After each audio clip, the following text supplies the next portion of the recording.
আসসালামু আলাইকুম, আপনারা সবাই কেমন আছেন?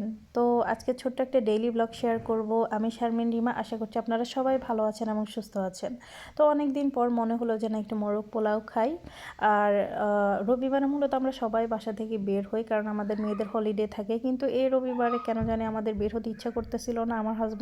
আমার হাজব্যান্ডের তো একেবারেই না। তখন সে বললো, চলো তোমাকে আজকে রান্না করে খাওয়াই।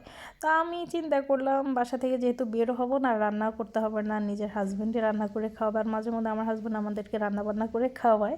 যদিও রেগুলার আমি রান্না করি, এমন কোনো ভাবার দরকার নাই যে আমি রান্না বান্না করি না। তো যাক, আমার হাজব্যান্ড আজকে রান্না করে দেখাবে মোরগ পোলাও। তো এই যে সে এখানে মোটামুটি আমরা প্রায় 3 কেজির মতো এখানে চিকেন নিলাম। সে এখানে লবণ দিয়ে এগুলোকে ভালোভাবে হাত দিয়ে মেখে এখন এগুলোকে হালকা একটা ভাজা দিয়ে নিবে। তো এই যে সে এখানে অলরেডি চিকেনগুলো ভেজে নিচ্ছে।